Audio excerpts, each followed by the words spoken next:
What is going on, my broskiis? My name is Toadskii, back again, here to bring you guys yet another One Piece Treasure Cruise video. And in today's video, we are going to be breaking down the best free-to-play treasure map characters, the characters that you should be looking at in terms of investing your blue tickets in to pick up from the treasure map exchange. I'm making this video now because I feel like it's relatively appropriate considering how many new characters that we had received recently.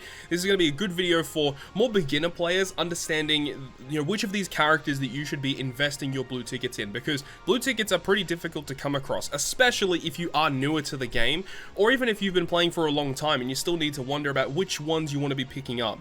These characters are very powerful, or at least some of them are, some of them not so much, and hopefully in this video today we can provide that information to you guys, breaking down which ones are worth it and which ones maybe you can avoid and pick up later on down the track. So on this tier list here, we have a couple of different tiers. We've got like the must-max tier. These are the definite ones you should be looking at first, and then we'll kind of scale down from there. So let's just go from start to finish in terms of the most current one, which being Hyogoro is coming out on Japan, and Global should be receiving that at the end of our current treasure map, and also the very beginning, starting things off with Mihawk. So Mihawk, now that we have, a lot of other characters in the game, I'd say Mihawk is a bad unit. I'd say Whitebeard is also, he's probably like an average unit, because there are some niche circumstances where Whitebeard is like a really good unit.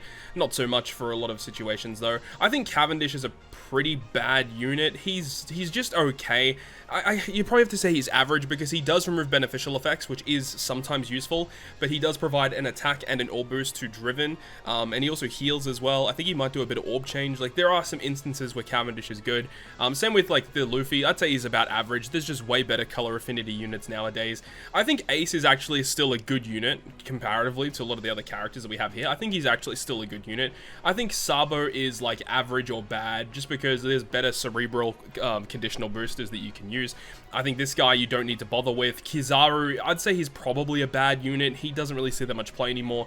I do think Big Mom is like a must-max character. I think she's probably in this tier of amazing or must-max. But, if you're thinking about if you're a beginner player into the game, I think Big Mom is a really nice and valuable character to get a hold of. She's really, really good. Don't bother with Crocodile. I think Jack is actually a good unit. He's very, very unique. He does remove damage nullification, which not many characters actually do that in the game. So having a character that can do that is pretty nice to have, and you can kind of cheese different stages. If there's like a stage with 6 characters on it, you can cheese it with his special, providing huge damage to a single target. I think NL is amazing. I'd say he's borderline must-max, but he's more of the type of unit that you would use to speed farm easy content, allowing you to just wave clear very easily. He's not a character that you're going to use to clear high difficulty content, in my opinion, so that's why I'd probably only put him in the amazing unit tier, but he is really, really good to have. I think Shanks is also a pretty good unit. Boa, just don't bother. She's just a really weird unit that just doesn't see that much play. She's not very good. Just her whole kit is just really poorly designed, in my opinion. We've got Law though. I think Law's actually really good. He does cooldown reduction, he does orb manipulation, he has utility. I think he's actually still pretty solid. Nami is probably a must-max character, just because she has pretty good utility, and Nami has access to really good support characters too. So I think Nami just in general is a really worthwhile investment. We've also got Kaido. Just don't bother with Kaido. Doflamingo, don't bother. I think Smoothie Oven is actually amazing for a couple of different reasons. Obviously, they've got an orb boosting special. Their switch effect and then activating their special generates you a high chance of landing matching slots. You've also got their switch effect in general, providing end of turn damage, which you can use to get around resilience buffs. And especially if you're a beginner player, you wouldn't have a lot of characters that can get around resilience, and this is one of those characters that can provide that for you. It can be quick, it can be Psy, both colors are pretty good. I think it's a powerhouse character as well, which helps out that, because powerhouse are one of the best classes in the game. I think generally speaking, very, very good investment for them. I think Weevil is also pretty good. He gets rid of does he completely get rid of it, or he gets rid of like 20 turns of attack down? I think it's like 20 turns of attack down this guy can remove, and he gives you an attack boost if the enemy has a delay or a full immunity buff. Pretty nice unit to have, actually. Shanks Ben Beckman are pretty good. They've got a good sailor effect. They get rid of blindness. They also have a pretty unique special ability, but the thing is you can only use their special during the turn you launch it, which is kind of annoying. Lucci, don't even bother. This guy is kind of similar to the Smoothie Oven, with their switch effect doing end of turn health cut, which you can use to get around resilience buffs. You've also got their special ability, which does a health cut, also can completely KO enemies. I think they're pretty good. I mean, they've got a pretty good captain effect as well. This guy, don't bother with him. This his Garb, by the way, is the character you can buy from the treasure map exchange. He is very expensive in terms of the blue tickets you have to get this guy, to get his max special and stuff. Just don't bother. Just don't even bother with it. It's not worth the investment. But then you got Smoker. I think Smoker's a good unit, good for driven and fighter teams for sure. I think Blackbeard is an amazing unit. He's kind of overlooked a lot of the time. If you don't have many good int characters, this is probably one of the best characters you can buy from the treasure map exchange. He's got a great special ability and a great free-to-play captain for int. So if you are missing good int units, very, very nice unit to have. We've got Basil Hawkins now. Basil Hawkins is kind of like bad or average. He's probably a bad unit, but he does give you some matching slots, which is pretty good still. Nami, I would say, is an average unit, can provide color affinity to your team if you've got a shooter captain. She has a blindness removing sailor effect as well, which may come in play, may be a little bit useful, but not the most amazing special ever. Robbie is a must-max unit, kind of similar to Nami in a way, where she like removes a lot of debuffs by 3 turns, and it's a Robin unit, so you get access to some good supports as well. Robin is a very nice unit to pick up for sure. X-Drake, do not bother. Rebecca Viola, though, amazing unit. This unit's fantastic, providing that chain lock. They have utility of burn and special bind removal.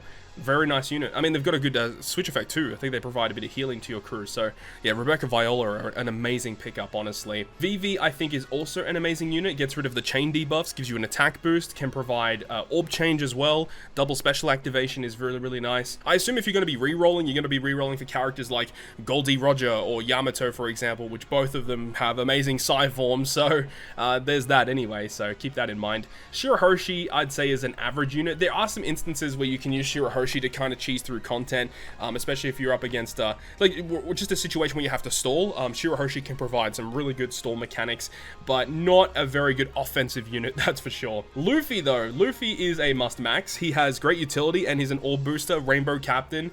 It is a Luffy unit at the end of the day, which is kind of hard to stack with other Luffy characters because there's so many good Luffys in the game. But if we're talking just generally speaking about the treasure map units, he's one of the best ones in the game for sure. And Zoroark is in the same realm as Enel, where I think that he's probably the treasure map unit I use the most personally. But if we're talking about a new player coming into the game, I don't know if Zora would be my first choice for those individuals, due to the fact that Zora is not going to help you clear super high difficult content, in my opinion. I mean, he does have utility of getting around threshold, which is good, but at the same time, the majority of reasons why you'd be using him on your team is to wave clear bosses, and that's the main draw to the unit, honestly. So I don't think it's a good pick for newer players, but I think in the grand scheme of things, he's definitely the treasure map unit that I use the most. We're going to zoom out a bit here because we have a lot of characters here to talk about, but we've got Reiju. Reiju is definitely a must-max. Block orb removal, conditional boost, just a solid unit with utility as well. Reiju is an amazing pickup for the treasure map units. Nami Sanji, I think, are actually also a really good unit. My face cam is actually covering a little bit of stuff here. The Nami Sanji is a really solid pick because they have really good utility, very unique utility of getting around the fear and providing special bind removal. They are an orb booster to fight a free spirit, which is a great combination of classes. So Nami Sanji, really, really good pickup. Alright, so I moved my webcam so you guys can see a bit more of the tier list, makes it a little bit easier for you guys. But next we got Jinbei. I think Jinbei is like a must max for sure. I mean, he has great utility of paralysis and special bind removal by 7 turns, and then also a color affinity boost to strength, sight, and int characters. Really, really nice unit, provides damage, really good utility, hard to replicate in even some rare recruits and even legends, right? So Jinbei is definitely one of the best. Pudding, in my opinion, is just a really poorly designed unit. I'm not a big fan of this unit at all. Probably would avoid missing this one. And that's the same with Kid. Kid is okay, but the problem with him is that he really relies on certain debuffs to be applied to your team for his special to actually be good. He provides different boosting specials depending on what debuff you currently have applied. If you do have them applied and you're able to launch his special, he can do some really good things for your team, but I think, honestly, he's not that useful in a lot of cases. Next, we have Treasure Map Garp. I think is also an amazing unit. He has a really good special of special reverse removal, or just giving cooldown to your characters whilst resisting it with his crewmate effect, but also providing orb change, providing an attack boost, Garp is a really nice unit to have. Next we've got Komurasaki, who I think is probably a bad unit as well. Just a really poorly designed unit. Unfortunately, didn't give her the right crewmate effect for her kit. So, unfortunately, Komurasaki is one of the worst ones you can pick. I think Queen is an average unit. He does have some utility, but mainly the only real draw to this unit is he has a good captain effect at least, but his special really just does damage. That's the main reason you're using him. But he does have pretty decent utility, removing a defensive effect off of the enemy.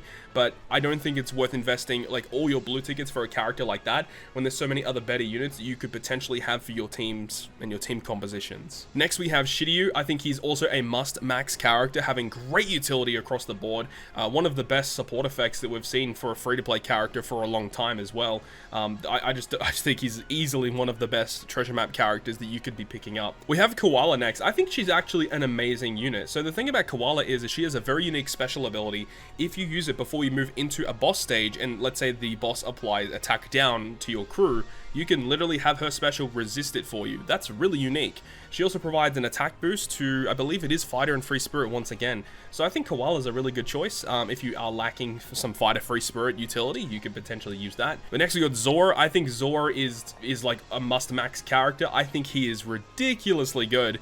He does remove like, I think it's like 6 turns of Threshold, or yeah, it's Threshold. He removes Threshold, and he provides like huge boosts to Psy and Free Spirit, which are like, Psy and Free Spirit is like the best class and type combination in the game. So that's great. Zora is really good. He has a great captain ability as well, so keep that in mind if you are lacking a good Psy captain. I think actually, I think he might be a Free Spirit captain. Either way, if you need a good Free Spirit captain, Zora is going to be your guy. But as I said, if this is for newer players, most people that are newer players re-rolling in the game likely have re-rolled for Roger or Yamato, which that is probably going to be your dedicated Psy Free Spirit captain, so keep that in mind, but Zora is a really, really good addition. I really do like this Dex Kaido that just released. I am going to put him in the amazing tier. I don't think he's a must-max unit, but he is really good. He basically allows himself to get a guaranteed Wano slot, and he gives himself like a 3 times attack and a 3 times orb boost. Essentially, you just use his special and he hits really hard. If you're up against a quick boss, in a lot of cases, you could probably just use his special and that's gonna be it. There is a restriction with him though. You can only use one other special during the turn you launch his special. So if you're able to get around enemy gimmicks and then use the Kaido special as your dedicated damage dealer, it's probably not going to give you the dedicated win depending on the HP of the enemy, but it's going to give you a lot of damage nonetheless. I think Kaido's a really good pickup. So now we're getting into the more recent characters. Stussy is the character that is releasing currently on Global, and I think Stussy is also an amazing unit. The thing about Stussy though is that she has a really low cooldown to provide that color affinity boost, and even if you do already have a color affinity boost when you launch Stussy's special, you're going to be able to extend or just enhance that color affinity boost on your team. That's really cool. So it kind of reduces the redundancy of the character, which I love, but then also providing pretty decent utility, removing Despair and Special Bind. Like, it's actually pretty good. And as we said, 6 turn cooldown for a special like that, you can't disregard it. She has a good free-to-play captain effect as well, 3.75 to Cerebral and Shooter, and also resists 1 turn of special reverse in her captain too. Like, I think Stussy's a really solid unit. We have Onigashima Luffy, who I think is also a must-max character. The thing about it, you know, we already said with the other green Luffy, it is another Luffy character, but it is a Luffy character that's just exceptional in a lot of different ways. So the good thing about this Luffy is that he actually gets rid of attack down and special bind. By 5 turns, he gets around also blindness, which is really good. He changes block orbs into matching, and he's also an attack booster as well. So Luffy, he does a lot of different things, and you can just use him on your team to, you know, give you an attack boost and get around certain enemy gimmicks, and that can be it. In terms of his captain ability, it's definitely lacking compared to other free-to-play treasure map units that we've talked about here, just due to the fact that, you know, he's a rainbow captain, so he's going to have lower multipliers, but still a really solid unit that I would suggest maxing out. So the next character is this Robin, this Halloween Robin. I think this Halloween Robin is like a good unit. You could probably put her in the amazing tier just due to her captain effect. She's a cerebral and a fighter captain. I think it's like a 3.75 captain, and I think that can actually go up if you hit a certain amount of perfects. So if you're talking free to play, yeah, it's actually pretty good captain, but I think special ability wise, it's pretty bad because it does provide, I think it provides healing. It also provides an attack boost to int, cerebral, and fighter for multiple turns, which is kind of interesting in and of itself. But like, that's pretty much all it does. It does have some type of damage reducing effect, but it's too niche. And I mean, she is a relatively newer unit in terms of the space, in terms of when she's come out. So not a lot of people have had a lot of opportunities to actually use her in content. But generally speaking, I don't think it's worth investing into this unit. I think it's worth investing way more into some of the other units. Like more units to give you more utility, allowing you to get around enemy gimmicks, I feel like is way more valuable compared to having a unit like this, which generally is just going to be giving you an attack boost, and that's pretty much it. Not a big fan of this unit. So the second last unit here is Gekko Mori. I think Gekko Mori is actually an amazing unit. He actually has an okay captain effect for Powerhouse and Driven, which are two of the best classes in the game for sure, but then a special ability that can provide an orb boost to those two classes, and also removes resilience and increased defense by 5 turns. And then it also just randomly has this weird effect that if you've got a Powerhouse or a Driven captain, he gives you a 2 times conditional boost against poisoned enemies. Very weird considering the unit himself does not apply any form of poison, but if you're able to apply poison in some capacity, a 2 times conditional boost and a 2 times orb boost with 1 activation on top of utility is actually not bad. He is a damage dealing special as well, which allows you to apply certain support effects like Legend Smoker, for example. He also removes 1 turn of enemy barriers. He actually does a lot of different things, but it does definitely rely on you having other characters to make him even better. But if you are able to have the right units, Mori can be one really powerful free-to-play unit. Now, the final character here is Hyogoro, which is the most recent character to arrive on Japan. I think this character is a good unit. I don't really know at the moment where I would place this character, but he's interesting. I've got it up on the side here in terms of what he does. His captain ability, Strength, Quick and Psi, 3.75 and a 1.25 health boost. In terms of captain effect free to play, it's pretty good.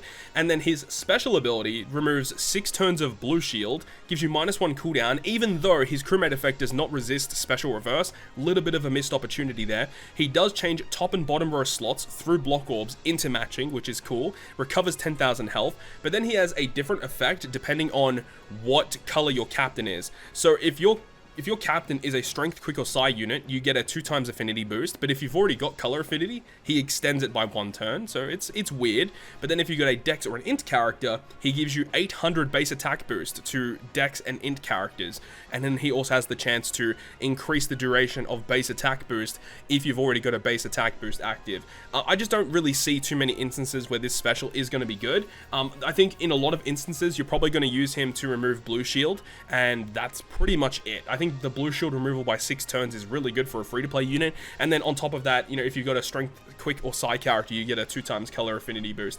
I think that is probably where he's going to shine. Removing blue shield, giving you color affinity, does give you some matching slots as well, but overall, I don't think he's going to see too much play, at least not right now. And that is that. We have broken down every single one of these treasure map characters, and in my opinion, the must-max tier, these are the ones you want to be looking out for. These are the characters that, in my opinion, you're going to be using a lot in terms of getting around enemy gimmicks, giving you the boost that you need to get through content. However, in the amazing tier, you have some really useful characters that may also help you on your way. Characters like Enel and Zoro are really nice for helping you speed farm content. Not characters that are going to use to help you clear difficult content, but characters that are useful nonetheless. And you got characters like Fuji and Akainu and Smoothie and Oven that can get around enemy resilience buffs, really nice, whilst applying some other buffs by themselves.